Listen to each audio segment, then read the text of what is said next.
원합니다. 서로 인사하십시다. 은혜 많이 받읍시다. 인사하십시다. 오늘 수고한 성가대 또 반주자 또 기악부 위해서 한번 박수 한번 하십시다. 감사합니다. 네.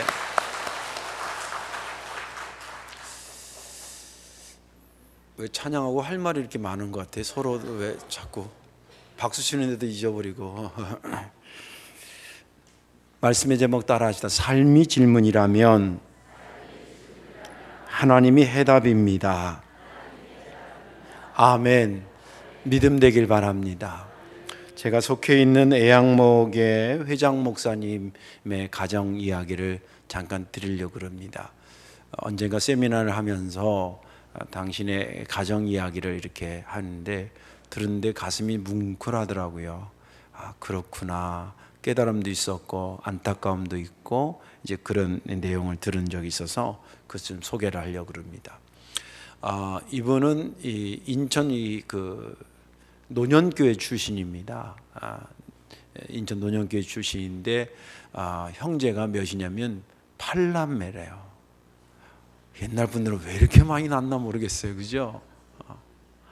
아무튼 돌아서면 나시고 돌아서면 2년만 키워도 28, 26, 한 20년을 애만 키우셨대. 그러죠. 근데 8남매인데 이 목사님이 둘째입니다. 둘째인데 군대가 있었을 때인데 어느 날 전보가 온 거예요. 그 옛날에 지금으로부터 한 40 몇 년 전의 이야기라고 이해하시면 좋겠습니다. 60년도 말이나 70년도 초반인데 전보가 왔습니다. 그래서 전보 내용을 보니까 아버지가 돌아가신 거예요. 얼마나 앞이 캄캄했겠어요. 대략 나이를 제가 추론해 보니까 한 40대 후반이나 50대 많이 됐어요. 50대 초반 정도에 돌아가신 것 같아요. 그래서 특별 휴가를 맡아서 헐레벌떡 장례식장이 왔는데 어머니 소복 입고 앉아 계시고 형 계시고 밑으로 칭칭 치하에 동생들이 마치 그 전깃줄에 제비 앉아 있듯이 쪼르르 앉아 있는데 막내가 젖 먹이고 또 그런 자리에서 형제들을 이렇게 보면 좀 더 마음이 이렇게 물컥하잖아요. 어머니가 이렇게 아들 오기를 기다리고 있다가 군대 간 아들이 군복 입고 어머니하고 뛰어들어오니까 그동안 이게 참았던 눈물이 그냥 둘째를 보면서 막 끌어안고 우는 겁니다. 그 자기도 어머니랑 끌어안고 한참 울면서 어머니가 하는 말이 준호야 이제 우리 어떻게 사냐?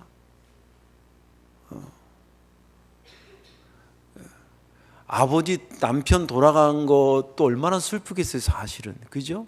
근데 그거는 안중에도 없고 이 자식 새끼 8명이나 되는 거 이거 언제 키워서 저거 어떻게 사냐? 물려받은 재산도 없고 그 자기도 그 얘기 들으니까 어머니 뭐 그딴 소리 하냐 이런 말이 안 나오고 그냥 동정이 돼서 한참 울고 있다가 어머니 육신의 아버지는 떠났지만 하늘 아버지가 계시잖아요.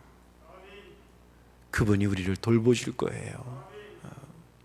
우리 또 열심히 살을게요 어머니 걱정하지 마세요. 그리고 그 어머니를 콱 끌어안아주고 장례를 치렀다 그럽니다.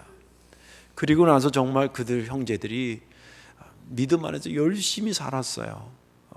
경제적으로 어려운데 그 목사님 얘기 들은 가장 고생한 거는 바로 밑에 자기는 이제 신학교를 가니까 신학생이니까 뭐 돈 벌 적이는 안 되고 밑에가 어느 정도로 살림을 살려고 했었냐면 그때 파월 그러니까 월남 참전을 하면 좀 특별 수당 같은 게 좀 있었나 봐요. 그래서 다 안 가려고 그럴 때인데 자원에서 그래서 거기서 좀 받아서 생활을 하고 아무튼 이렇게 경제적으로 어렵지만 하나님이 우리 가정을 살린다라고 하는 그런 믿음 가지고 열심히 산 거예요.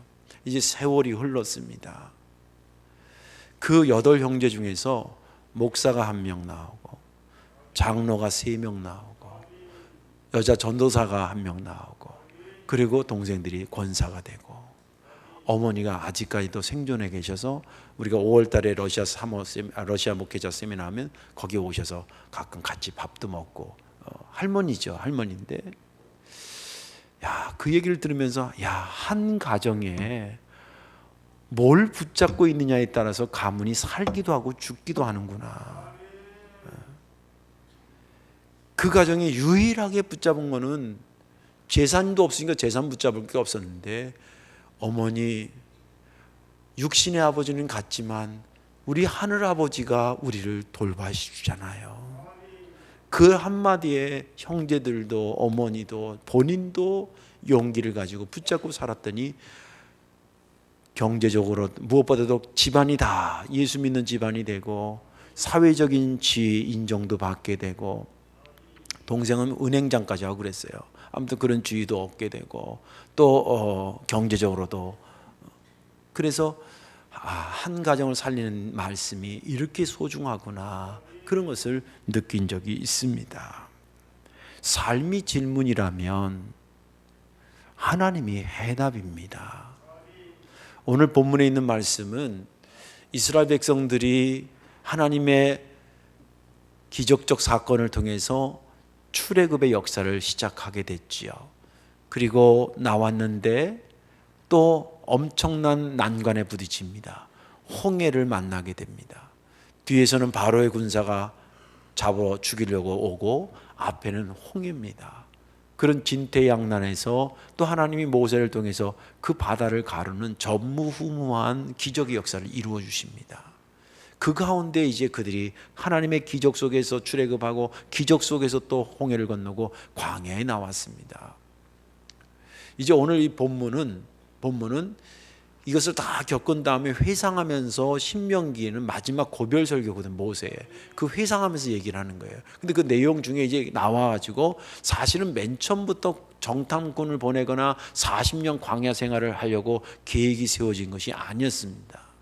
하나님의 계획이 아니었어요. 하나님은 출애굽해가지고 홍해를 건넌 다음에 광야를 통해서 바로 아모리 족속 이스라엘 가나안 땅에 7 부족이 있었는데 가장 남단에 살고 있었던 아모리 족속을 그것을 출발점을 해서 거기를 치고 계속 위로 올라가서 가나안 땅에 들어가는 것을 이란으로 생각하고 그렇게 명령을 내렸습니다. 모세도 그 명령을 가지고 우리가 아모리 족속을 치러 가자라고 그렇게 얘기를 했습니다. 그랬더니 백성들의 몇몇 사람들이 뭐라 그러냐면, 모세 선생님, 우리가 이 치러 가는 게 좋긴 좋은데 이 보통 만만치 않다라고 하는 얘기를 들었어요. 그러니까 우리가 어디로 치러 가야 될지 또 어디로 피해 가야 될지 이런 걸 알기 위해서 정탐꾼을 좀 보내면 어떻겠습니까? 사전 답사를 좀 하면 어떻겠냐는 거예요. 가만히 들어보니까 하나님 뜻은 아니라서 좀 섭섭은 또 백성들이 워낙 그렇게 하니까 그래 알겠다고 그러면서, 그러면 각 지파에서 한 명씩 오라 그런 거 아닙니까? 그래서 12명이 모아졌어요. 그 12명을 이제 그 40일 동안 정탐하러 가나안 땅에 보냈습니다. 이 사람들이 갔다 오면서 문제가 생겼습니다. 갔다 왔는데 의견이 둘로 나눠진 거예요. 한 그룹은 가도 된다, 하나님이 우리와 함께 하시니까 가도 된다라는 그룹이었고, 한 그룹은 못 간다, 우리 가면 죽는다.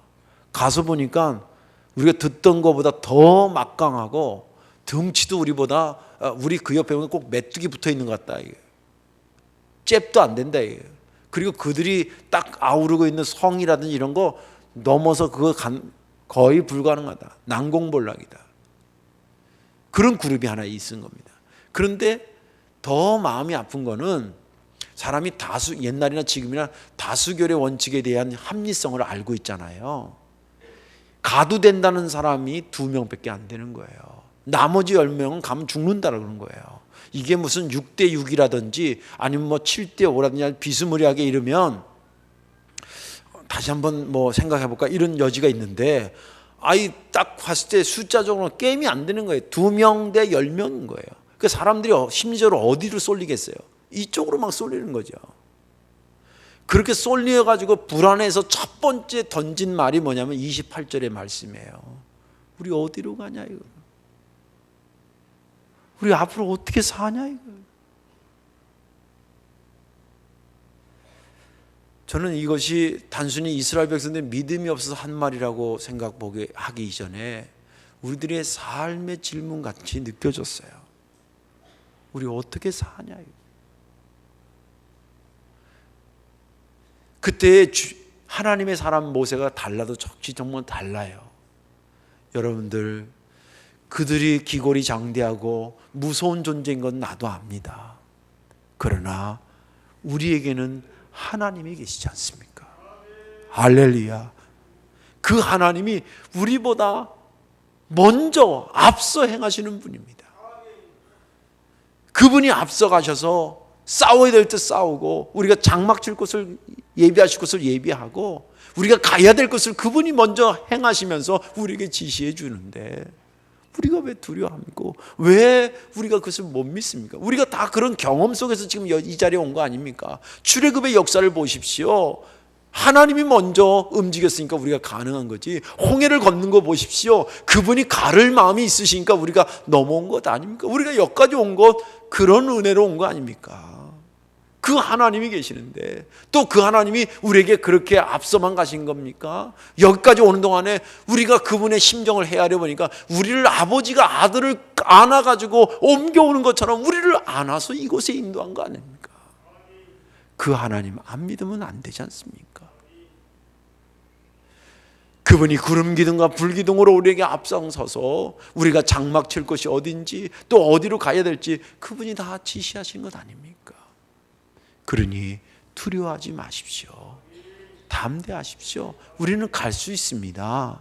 비록 보고가 이렇게 되고 놀라는 사람들이 많다 하더라도 그거는 그거지만 우리에게는 어마어마한 하나님이 계십니다. 그게 본문에 있는 말씀이에요. 저는 지난 주간에 이 본문을 읽으면서 아까도 얘기한 것처럼 28절이 우리 어디로 가냐? 28절을 보세요. 우리가 어디로 가랴? 우리가 어디로, 우리 어떻게 사냐? 그리고 맨 마지막 절 33절은 너희가 갈 길을 지시하시는 자시니라. 주님, 어디로 우리가 가야 됩니까? 하나님이 너를 위해 지시하실 것이다. 하나님이 해답이 되실 것이다. 사실은 목사는 교인들도 마찬가지지만 제가 무슨 세상적으로 가지고 있는 게 뭐가 있겠어요? 돈이 있어요? 재산이 있어요? 하나님이 가자는 대로 살아왔고 앞으로도 그렇게 살아갈 것입니다.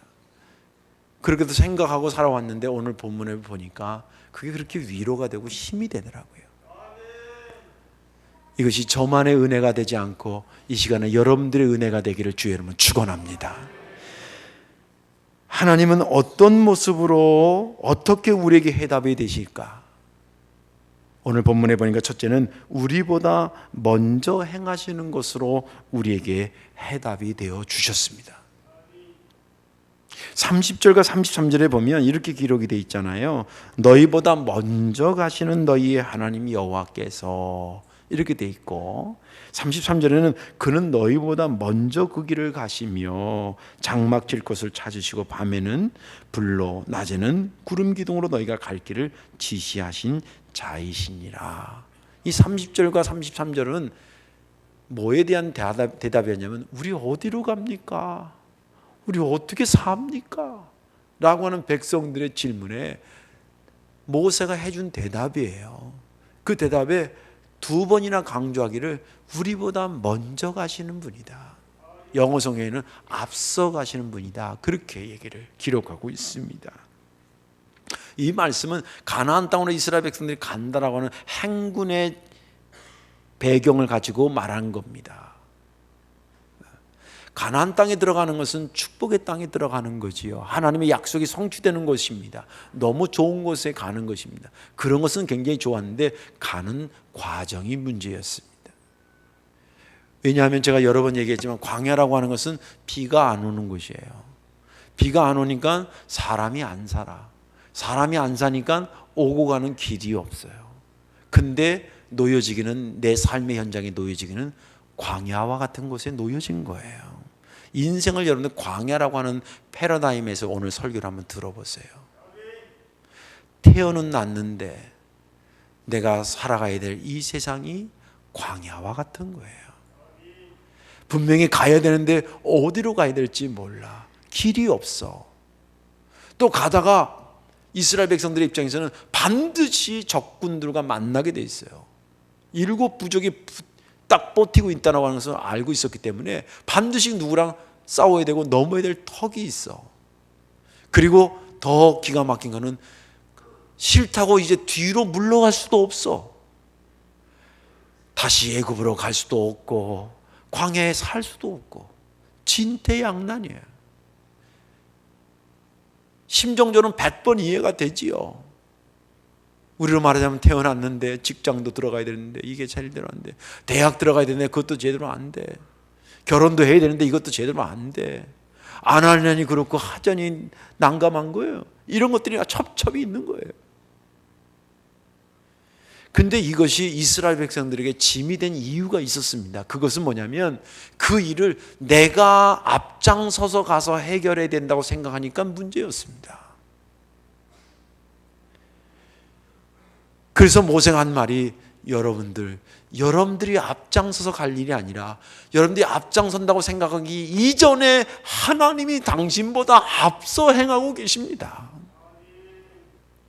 그걸 좀 보십시오 하고 단호하게, 당신보다 강하신 분이 당신 앞에 가시고 그러면 해결되는 거 아니에요? 그분이 바로 하나님이라고 모세가 지금 역설적으로 얘기를 하는 겁니다. 강하게 얘기하는 겁니다. 왜 하나님은 앞서 그러면 행하시는 것과 이유가 있습니다. 그분은 길을 알기 때문에 그렇습니다. 우리가 가야 되는데 우리가 두렵고 우리가 걱정이 되고 우리가 하는 것은 우리가 가긴 가야 되는데 우리는 길을 몰라서 그러는 거예요. 내가 난 자식 그들의 속마음을 여러분 다 알 수 있을 것 같아요? 어떤 분은 그러더라고요. 자식은 관 누구예요 목사님? 40평생 같이 산 이 남편 마음도 모르겠대. 침대에서 뭐 하신 거예요? 알아내지. 아니 실제 그런 얘기 많이 들었어요. 아니 40년 같이 살았는데 아직도 이 사람 속을 모르겠대요. 우리가 아는 게 많은 것 같아요? 모르는 게 많은 것 같아요? 사실 모르는 게 많은 거예요. 근데 해답은 간단한 거 아닙니까? 아는 분이 앞서가서 해결할 거 해결해주고 인도하시면 그러면 해답 아닙니까? 주님이 앞서 행하시는 이유는 그분은 길을 알기 때문에 그런 거예요. 여기서 길이라고 하는 것은 여러 의미를 갖고 있습니다. 모르는 길을 알려준다는 의미도 있고 모르는 방법을 알려준다는 의미도 있고 너희가 못 푸는 것을 나는 능력자이기 때문에 풀 수 있는 능력이 내게 있다고 하는 것도 함축하고 있어요. 주님께서 말씀하시기를 내가 선한 목자라고 할 때에는 내가 너희들이 풀을 먹어야 될 것 같으면 풀로, 마셔야 될 물이 필요하면 쉴 만한 물가로, 그리고 맹수가 오면 내가 내 지팡이나 물맷돌로 그 맹수를 물리쳐주고 이 모든 것을 내가 너희들에게 아주 패키지로 돌봐준다 그럴 때 내가 너희는 나를 따르라 그런 말을 하는 거예요. 성경의 역사를 쭉 보면 창세기부터 요한계시록까지 보면 하나님이 먼저 행하셨지 인간이 먼저 행한 게 없어요. 창세기 1, 2장 보면 창조에 대한 이야기가 나오는데 인간을 만들고 빛을 만들었어요. 빛, 그 다음에 별, 달, 우주 만물 이거 다 만드시고 그리고 맨 마지막에 인간을 만들어요. 맨 마지막에 인간을 만든다는 이유가 뭐예요? 인간보다 먼저 인간을 위해서 먼저 행하신다는 것을 상징하는 거예요. 또 그것만이 아닙니다. 이 출애굽의 역사를 보더라도 자기네들이 구원받아서 가나안 땅에 가야 된다. 이스라엘 백성들의 마인드에서 나오고 머리에서 나오는 아이디어가 아니에요. 그들이 한 것은 힘들다고 울부짖은 것밖에 없어요. 그랬더니 하나님이 이스라엘 백성들이 모르는 사이에 여기서 누굴 준비시키고 있냐면 모세를 준비시키고 있었어요. 믿음 되길 바랍니다. 그들이 모세가 누군지도 모를 때 하나님은 그 사람을 구원하기 위해서 모세를 준비시켰다는 거예요.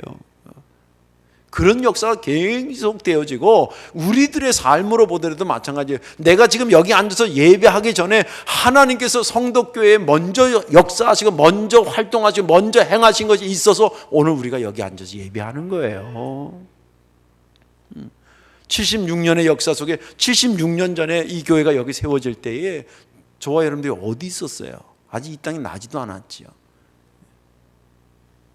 그럼 그분들이 세웠으니까 그분들은 그때부터 먼저 행하시면 아니에요. 그분들이 행하시기 이전에 이미 하나님께서 한국 땅을 사랑해서 130년 전에 아펜젤러 목사님을 보내주셔서 그들을 준비시켜서 한국의 복음이 증거되고 그 흐름 속에서 이 교회가 76년 전에 세워진 거예요.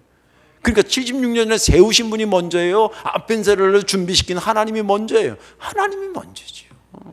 장차 주님이 이 땅에 재림하실 때 우리는 재림의 시기를 알지 못해요.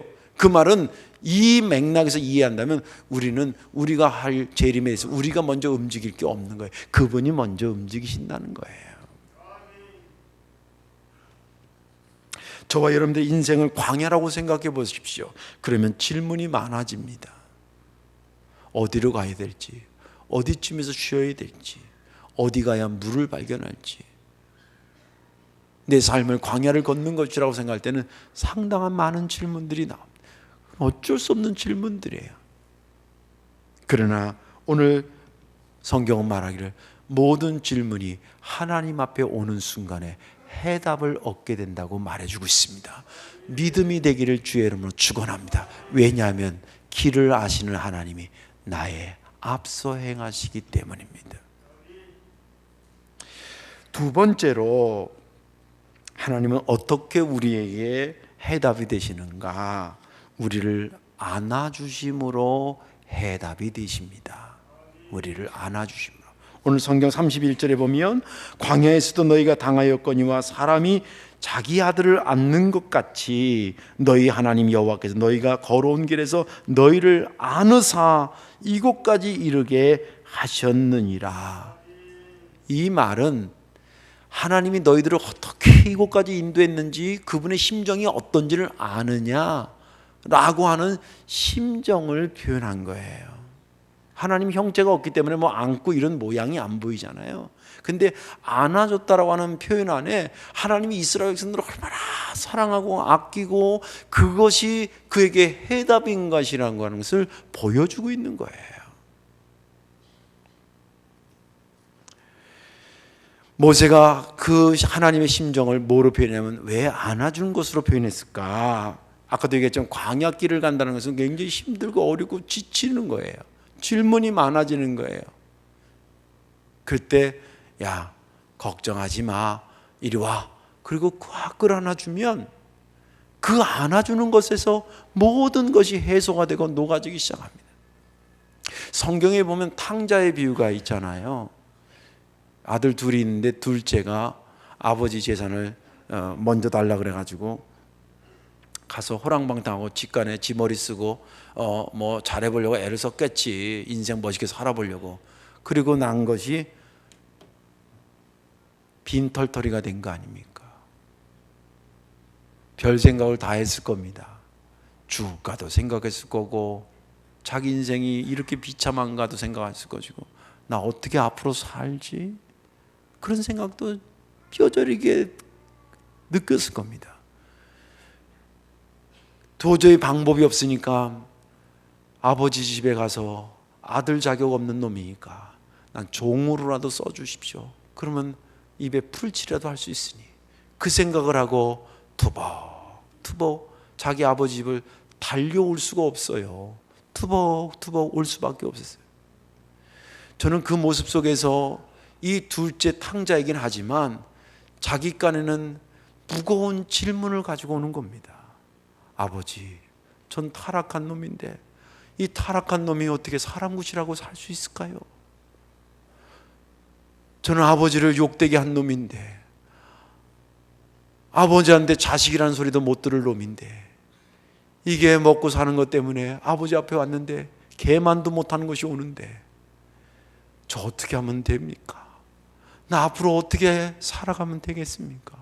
그런 묵직한 질문을 가지고 아버지 집을 찾는 거예요. 그 비유에서 아버지가 아들에게 달려가서 무슨 충고했다, 가르쳤다, 넌 내일부터 첫째는 이렇게 하고 둘째는 이렇게 하고 저 같았으면 그랬을 것 같아. 너는 이게 잘못이었기 때문에 두 번째는 이걸 길러야 되고 세 번째는 그렇게 했을 것 같은데 이 탕자의 아버지는 아무 말 안 했어요. 그 무거운 질문을 가지고 온 그 아들을 그냥 꽉 끌어안아준 것밖에 없어요. 그리고 입을 맞추고 볼을 비비고, 여러분들 그 안에서 그 아들이 갖고 있던 모든 질문은 다 해답을 얻게 된 거예요. 어떻게 사느냐는 질문에 무슨 말이냐? 너 내 아들로 사는 거지. 제가 사람 구실을 할 수 있을까요? 무슨 말이냐? 너는 내 품의 자식인데 충분히 하고 남지. 아버지 품 안에서 아들의 묵직한 질문이 하나 둘씩 녹아지기 없어지기 시작했습니다. 그에게는 새로운 삶이 시작된 것이죠. 하나님에게도 여러분 마찬가지입니다. 여러분 삶이 지칠 때 하나님의 품에 안기십시오. 이게 말이 참 추상적인 거라서 좀 힘들긴 하지만, 쉽게 얘기하면 너무 힘들면 그냥 교회 와서라도 엎드려 울어. 드라마 보고 찔찔 울지 말고. 드라마에서 그 사람 헤어진 게 왜 당신하고 무슨 상관이 있어? 어떤 분은 그래가지고 안타깝다고 새벽 기도 와서 헤어지지 말게 기도해야 되고 막 그런.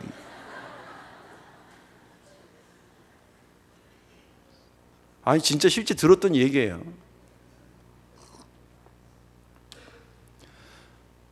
답답하잖아요. 하나님, 나 어떻게 살아야 됩니까? 나 어디로 가야 됩니까?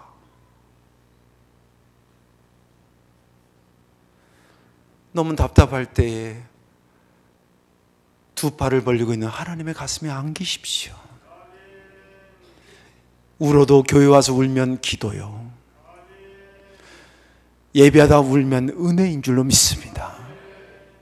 그것도 힘들면 집에서 골방에 들어가서 성경책 앞에 놓고 끌어안고 울어. 고독해야 은혜 받는 거예요. 고독해야 은혜 받는 거예요.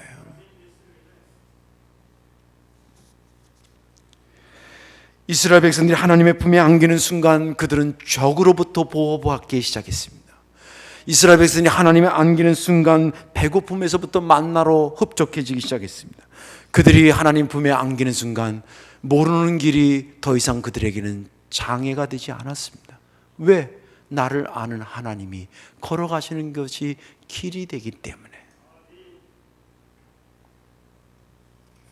마치 로마서에 있는 것처럼 이런 거나 저런 거나 그리스도의 사랑에서 우리를 끊을 자가 없는 것처럼 하나님의 품에 안겨 있는 나를 누가 거기서 빼낼 수 있겠냐는 거예요.